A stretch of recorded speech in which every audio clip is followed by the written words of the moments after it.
C'est le débat de ce Smart Impact avec Pierre-Emmanuel Saint-Esprit. Bonjour. Bonjour et merci de me recevoir. Bienvenue. Vous êtes directeur économie circulaire et décarbonation des clients chez Manutan. Clément Chenu, bonjour. Bonjour. Bienvenue à vous aussi, fondateur de Schistera Advisory et auteur de ce livre Génération circulaire, publié aux éditions Content A. Vous parlez dans ce livre de recroissance. C'est un peu le cœur du livre. C'est quoi la recroissance ? La recroissance qui peut être perçue comme un terme galvaudé, on a parlé de la décroissance beaucoup, la croissance verte, et finalement il faut regarder le contexte actuel de l'économie qui est qu'il y a des pans des secteurs qui vont disparaître et qui vont être remplacés par d'autres. Donc cette recroissance, si on prend l'exemple du secteur automobile, la voiture thermique est remplacée par la voiture électrique, donc cela va de soi, il y a une décroissance d'une technologie vis-à-vis d'une autre.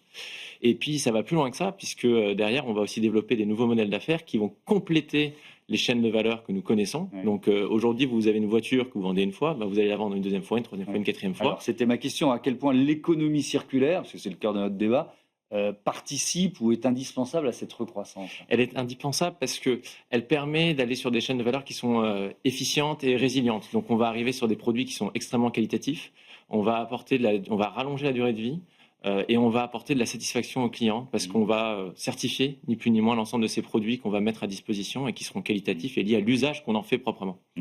Manutan, leader européen du e-commerce B2B, Pierre-Emmanuel Saint-Esprit, la place de l'économie circulaire dans ce modèle, depuis quand c'est devenu stratégique ou une évidence? C'est marrant parce que vous avez dit leader de l'économie circulaire et puis vous êtes revenu en arrière, mais potentiellement un jour leader de l'économie circulaire. En réalité, en fait, nous n'avons pas le choix d'entamer cette transformation chez Manutan. On distribue des biens d'équipement pour les bureaux et les entrepôts. Si on prend la partie écologique, 99% de notre bilan carbone, c'est le scope 3, les produits que nous vendons. Il faut absolument vendre des produits plus durables et des services. Il y a une question de souveraineté et de résilience de notre approvisionnement aussi. L'économie circulaire, c'est beaucoup plus local. On va collecter notamment des biens à côté de nos entrepôts pour pouvoir les reconditionner. Il y a une pression réglementaire assez forte. On parle beaucoup d'un backlash écologique. Alors, c'est absolument pas ce qu'on voit, nous, notamment dans les ETI ou au sein notamment du mouvement des entreprises de taille intermédiaire. Aucun femme ou chef d'entreprise ou homme d'entreprise vous dira qu'il revient en arrière sur toute la trajectoire. C'est pas parce que dans certains pays, ce backlash est à l'œuvre que les entreprises freinent elles aussi. Non, c'est peut-être vrai sur 1, 2, 3 secteurs, et puis c'est surtout très politique. Et la réalité, c'est que quand on entame une transformation comme celle-là, avec tous les avantages et les bénéfices produits pour l'environnement, pour la société, pour l'aspect social évidemment et pour l'aspect économique, on revient pas en arrière. Et puis du coup, nos clients le demandent énormément de clients. Et effectivement, vous avez nommé la décarbonation des clients, nous disent désormais, nous ne passerons pas chez Manutan si vous n'êtes pas capable de nous apporter les données nécessaires à décarboner nos achats. On travaille main dans la main avec eux. C'est le principe du modèle d'alliance de Manutan. Donc cette transformation, effectivement, elle est engagée. Il n'y a aucun retour en arrière. C'est un chemin aussi humble de très très très long terme, puisque ça ne se fait pas en un claquement de doigts. Mais en tout cas, la stratégie est très claire à ce niveau-là. Comment on intègre, Clément Chenu, l'économie circulaire, ces principes d'économie circulaire dans le modèle de production? Parce que c'est aussi ça l'enjeu. Oui, je pense que quand on reprend les mots de Pierre-Emmanuel, déjà il y a un alignement sur la vision, même si je pense que l'ensemble des entreprises ont posé cette vision à 2050, c'est le temps de l'action aujourd'hui. Et dans un monde en guerre économique, il faut être capable d'être tactique. Et donc ça veut dire développer les filiales, développer les usines qui vont transformer ce modèle. Quand on prend l'exemple de Manutan, c'est l'histoire, sans vouloir prendre l'intégralité du discours de Manutan, mais c'est une histoire magnifique où en fait on part du principe que on est convaincu, alors on va développer toute une capacité industrielle, et c'est le même cas pour Renault, c'est le même cas pour plein d'acteurs, qui va répondre en brisant les dépendances avec une économie linéaire qui peut freiner le développement de ces produits. Mais donc c'est ce que je disais, ça suppose d'adapter l'outil de production. Exactement. Et donc c'est vraiment là où on accompagne les dirigeants avec Schistera sur le financement, avec des financements qui sont hybrides, qui sont publics et privés.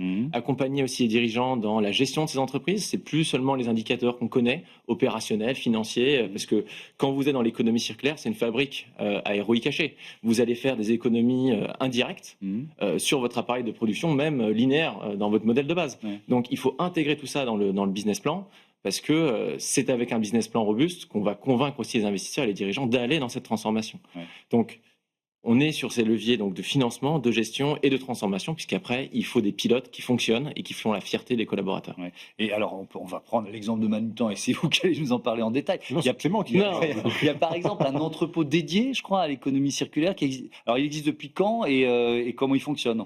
Complètement. Ce qui s'est passé, pour revenir sur la partie transformation et puis pour en arriver ensuite à l'entrepôt, c'est que une entreprise a besoin de temps aussi pour sa transfo et il faut un petit peu faire bouger les choses en interne. Donc le groupe Manutan a décidé de racheter une entreprise qui était spécialiste de l'économie circulaire, qui s'appelait ZAC, de collecte et de renvoi des produits. Que vous avez créé. Exactement. Et l'idée, c'est qu'on ait une équipe, déjà c'est extrêmement important. Il y avait la structure juridique qui est restée, en travaillant avec toutes les filiales qui devaient, elles, vendre les produits et les services circulaires. C'est-à-dire qu'à la fois on apporte la brique un petit peu disruptive, un petit peu empêcheur de tourner en rond, les nouvelles façons de faire, la nouvelle façon de parler aux clients, voire lever un petit peu toutes les barrières, parce que c'est de l'innovation économique, c'est de l'innovation comme n'importe quel type d'autre innovation. Et en revanche, on a gardé la marque Manutan pour nos clients, et l'ensemble de la vente se faisait via les filiales. Et après, effectivement, donc on a d'abord commencé, je l'évoquais, par donner une seconde vie aux produits usagés. On s'est concentré sur certaines catégories de produits. Et là, on s'est dit, les produits que nous collectons, nous ne trouvons pas de partenaires pour les reconditionner suffisamment de manière qualitative et de manière volumique. Et donc, Manutan a décidé d'embrasser un nouveau métier, un métier industriel. Nous sommes distributeurs, nous avons des entrepôts de distribution, on n'a jamais réalisé un produit nous-mêmes, manufacturer un bien. Et donc, on a, dans la chaîne de valeur, décidé d'investir pour lancer un entrepôt de reconditionnement qui est en fait un entrepôt de production de biens reconditionnés. C'est pas du tout la même chose de distribuer des biens, d'en récupérer, de changer une pièce détachée, de le remettre à neuf, etc. Et on en a un autre aussi aux Pays-Bas sur tout ce qui est produit d'entrepôt. Et maintenant, ces deux entrepôts nous ont permis de commencer, pratiquement 1 an et demi maintenant, de commercialiser dans 5 pays et en apprenant au jour le jour, petit à petit, en changeant nos process.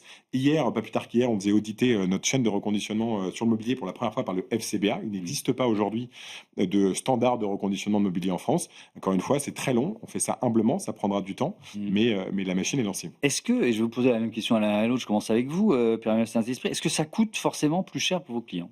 Alors, c'est pas que ça coûte plus cher, ça coûte moins cher. Aujourd'hui, on a 30% effectivement moins cher sur ces produits-là. J'adore l'idée de Clément de ROI caché, puisqu'effectivement, c'est un processus industriel efficace qui répond à tous les standards potentiels de l'efficacité dans une usine, tous les principes de Lean, par exemple.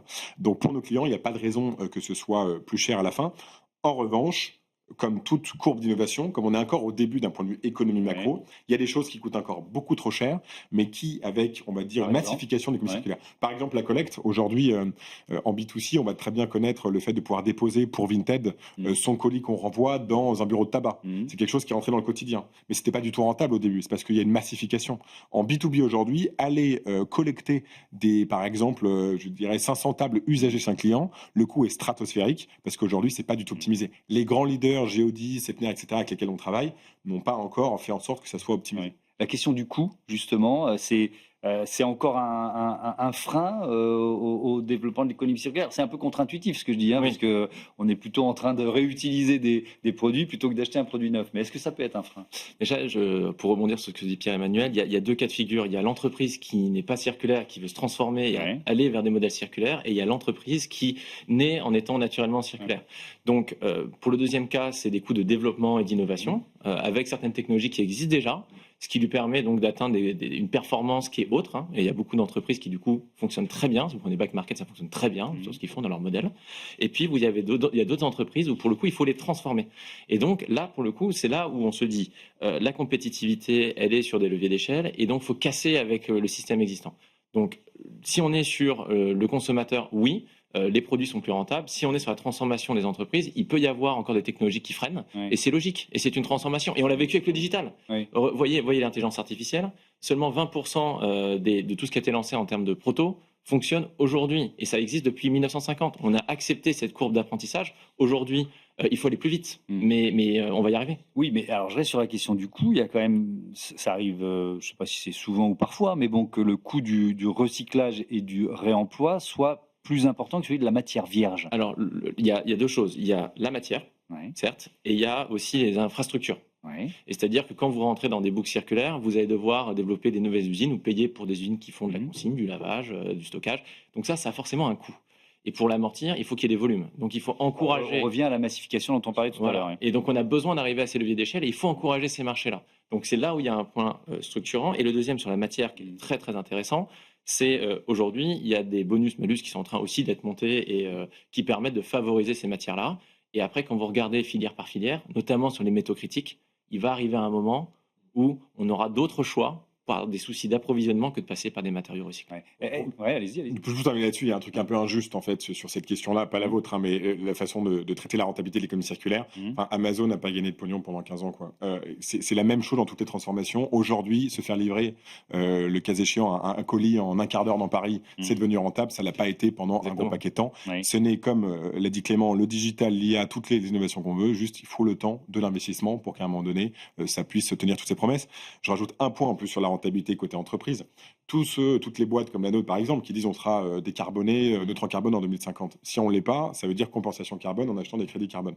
Voilà, donc si on commence aujourd'hui, on n'aura pas à le faire, et c'est des OPEX qui ne seront pas à être dépensés. Oui. Donc en plus, quand on pense vraiment long terme rentabilité financière de l'entreprise, au-delà de la rentabilité des infrastructures de la matière, on est dans une cohérence générale d'un PNL. Et des entreprises comme Kering ont déjà des environnementaux PNL. Est-ce qu'il y a aussi un frein culturel, c'est-à-dire la difficulté à se dire j'achète un produit qui est reconditionné, qui n'est pas neuf? Il y a deux choses là-dessus. Ça existe encore. Alors complètement, il y a une crainte sur la qualité. Un produit reconditionné, c'est un produit un peu pourri, etc.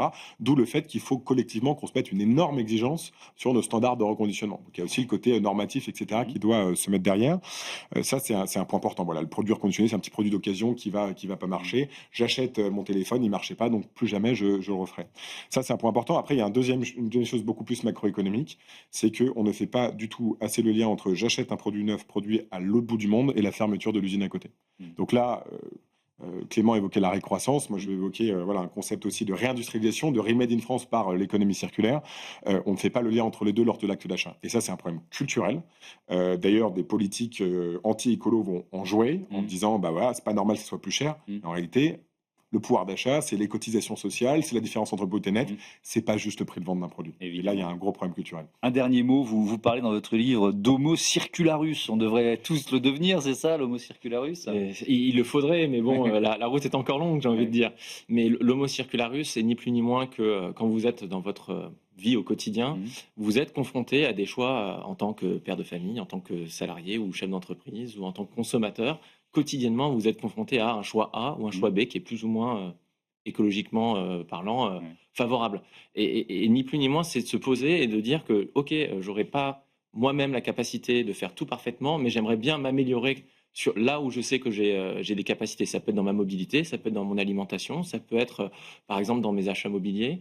Et donc, c'est tout cet univers-là que j'appelle à repenser et même tous les jours au sein de son entreprise. Merci beaucoup à tous les deux. Je vais rappeler le titre de votre livre, Clément Chenu, Génération circulaire, publié chez Content A. À bientôt sur notre antenne, sur Bismart for Change. Merci encore. On passe au grand entretien de ce Smart Impact. On va beaucoup parler d'énergie renouvelable et de photovoltaïque.